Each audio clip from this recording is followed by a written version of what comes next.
in essence, with a North American handbook, everybody knows what to do. Everybody knows what the areas are. And the head chef is only a figure. The head chef is supposed to resolve problems at the moment. But the handbook gives you what everybody's supposed to do.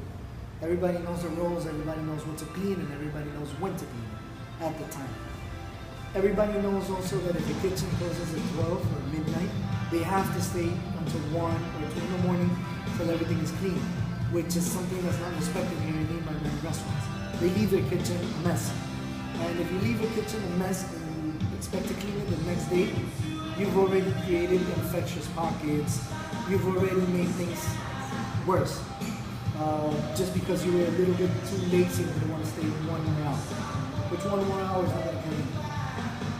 So that's the consciousness we try to build with people here. And the North American handbooks give you a base already. So they don't just tell you, well, you should clean the table with the wet ends. No, they tell you, well, conductually, how you should carry yourself. That's the main difference between the North American handbooks or European handbooks and the handbooks here in England. There are no handbooks here in England. You have to make them yourself as your enterprise. And in the United States, you can actually buy them or their formats for your snack restaurant. So it makes work a little bit easier. So talking more about the organization, you were telling me that you don't have like a structure, or it's not like a very structure. The No, a restaurant. How the areas work? Areas in a restaurant are basically the manager, which that's the only administrative part. He's going to take care of everything, any problems, or if anything wrong arises. He's going to take care of small details.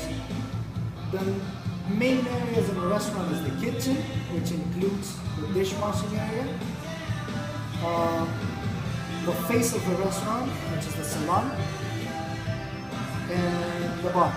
Those are the main areas of the restaurant. Restaurants, especially small format restaurants, don't have an area where you buy or an area of logistics or some place that you can use as a stock. Restaurants are too small for that. You have to have something for the week. You can't have something for the month. You can't keep stocks that high, and you can't keep stocks too low. So basically, restaurants work through a surrogate company. The company buys and sells as it needs, but it usually only buys. And it buys everything from vegetables to poultry to specified items, which everything is done through a system. It's a system which has a front desk and a back office. The back office takes care of all the things that have to be bought, and the front desk is where you sell your items. You sell the finished products, you sell the wines, you sell everything. That's the front office. Front and back connect to each other. So when I don't have any wines, I connect to the back office and I make an order. And the back office buys them. And then the back office sells them to me at an overcharge, of course. It's an overcharge which is already a set deal. So basically it's two different enterprises. One business supplies the other. That's how it works in a small format restaurant. You always have one place, excuse me, which produces, it's a production center, and a logistical stock. So what are your reasons? Yes. So you already mentioned of the purchasing process. Talking about product rotation, what method do you use? Like why? First in, first out. That's the basic thing. Of course. Because in a restaurant you have to keep track of expiration dates. So you can't have first in, last out, because it spoils. No restaurant is going to work with that format. No matter what you buy, even if it's rice, which rice doesn't tend to go bad, doesn't have an expiration date. Canned foods don't have an expiration. Well, they have a set expiration date, but they don't expire. You can use them at any other given time. But technical norms demand that when something is expired, you throw it out. So nobody in this business, unless you're extremely disorganized, is gonna have a first in, last out. You always have first in, first out. Well, in your other business, what kind of restaurants do you have, like for dry products, like frozen products? Of course, like any other kitchen, you have your dry products in one place. Any other product that's loose, we use Campbell's. Campbell's is an essential part of a kitchen, and it's cleaner for storage. And then you have your cold area, which usually are fridges or a freezer, a floor freezer or a stand freezer. That's basically how you upkeep. But everything is done weekly. You have a weekly rotation, or you stock yourself up. If it's frozen, you could probably have for about 2 weeks. For example, chicken. Weekly. That's a product you can't keep for too long, even if it's frozen. Onions. Weekly.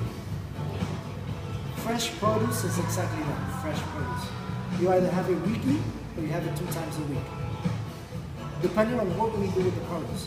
In Sophie, since it's Creole food, or Peruvian cuisine, I buy every 2 to 3 days fresh produce. In La Esquina, since everything is processed with the mise en place and then everything is cooked, we buy weekly. We don't use that much. Basically, it's tomatoes, which you process into pomarola, pomodoro, amatriciana, and you freeze it. Everything's flash frozen. So if you flash freeze, and then you bring back the temperatures as if nothing ever happened, as if it was cooked at the moment. That's the advantage of flash freezing food. If you let food freeze over time, it affects it. It's almost like a science. And meats, you can have them frozen for about 3 to 6 months, but you're not gonna have a cut of meat laying in the kitchen 6 months. So that's usually every 2 weeks you order new cuts of meat, and you either throw away the other pieces or return them to the seller. So a little bit of the restaurant. What could you exemplify some control policies you have, for example, for frozen products? Not in the restaurant.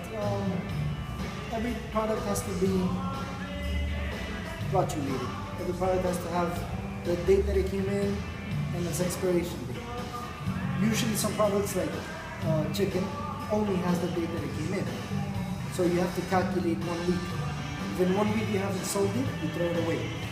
I don't mind throwing away food as long as we keep cleanliness. Enough